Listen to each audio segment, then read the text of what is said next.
Welcome to another episode of On Deck with Anchor. Today we'll be talking about micropayments. I have Shegun here with me. Hi Shegun. Hi Esther, good to be back. So a lot of transaction in Africa and primarily Nigeria still happen in cash. Yes. Let's talk about micropayment and how it can be digitized. Micropayments,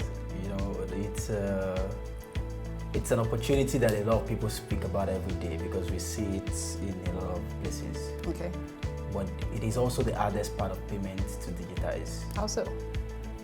Because the transactions are small and the ability to monetize such transaction is very limited. So the incentive to really create a lot of innovation around micropayments, why it makes sense from a impact use case perspective, a lot of time the incentive is not there. For the business or for the entrepreneur, because it's hard to extract value. And I'll give you a typical example. For people who would transact, 50 naira, 100 naira, smaller amounts, and you want to charge that person, on average, people pay 50 naira for transfers. You want to charge that person 50 naira to transact 100 naira.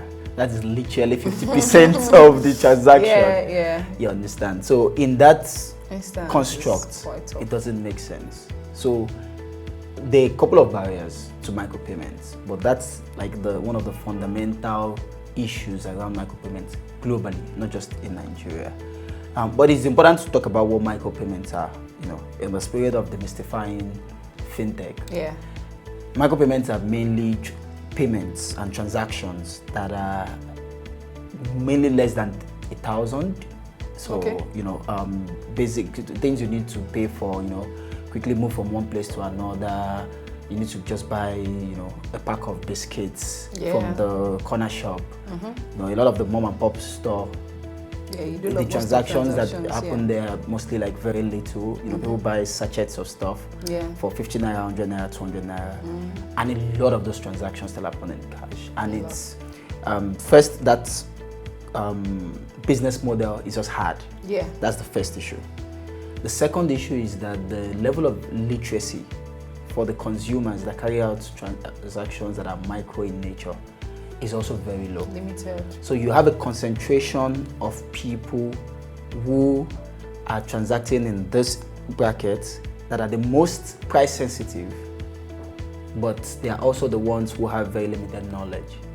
So trying to encourage them to carry out digital transaction is pretty tough, and that's why nobody has been able to really crack it. Okay. There's been a couple of innovation around it, both in Africa and in Nigeria, which we can talk about. Yeah. But in Nigeria's case specifically, about 90% of our transactions are still happening in cash, despite the best efforts of the regulators to reduce our dependency on cash. Why though? So, like I said, the bulk of our transactions in Africa generally are still micro level because of the structural and macro state of the country. Okay. We have a lot more lower class people than upper class people. And the earning power is exactly. not so. Nigeria's poverty rate is not at the place we want it to be. Yeah. It's really high. Yeah. So most of these people, they are literally living hand to mouth. Yeah, day by day. So the incentive for them to use the money that they are going to literally spend in the next 5 minutes to eat. To be digitizing. Exactly. And it also speaks to even why a lot of them don't even have access to formal financial services in the first place. And if they are not within the formal financial services space, it is hard to get them to digitize. So just to speak specifically on some of the things that can be done to digitize this type of transaction, I think the first one is around consumer education. There has to be a deliberate effort from the different stakeholders to educate the customer and to incentivize them. Okay. To say it is better to just keep this money in your mobile wallet or whatever it is and use it to transact as opposed to carrying cash, because it is safer. It is it doesn't cost you much, to do that by letting them know that the transfer fees for a particular bracket of amount. It's significantly lower. Exactly, or even free. Yeah. So there's been innovation around how do we make micropayments free. So if a transaction is less than 1,000, it's free, but 1,000 and above, then that's when you start getting charged. So if they know that it's free, okay, that's fine. Exactly. And then there's incentives that, for you to access credit, you need to show your transactions as digital. So a lot of these people also need credit.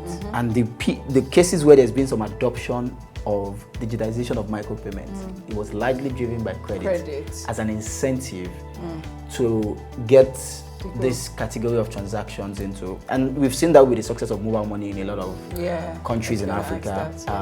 We've not seen as much adoption of mobile money here. Okay. The version of it that we are seeing is agency banking. So agency banking, even though it's still cash-based, is actually helping to facilitate a lot of micro transactions. But unfortunately, it's also not as cheap. So there's still it's a big issue. A lot of people are thinking about it, but there's just a disconnect around the business model, and the value that is to be created in that space. So there's a lot to talk about for micropayments, but I can tell. We'll stop there for now. Thank you, Segun. That was very insightful. So looking at micropayments in Nigeria and Africa, we know there's still a long way to go, but we are very hopeful and optimistic with the growth and the innovation around it. Thank you, Segun. Thank you. That's it on today's episode of On Deck with Anchor. See you next time. Bye for now.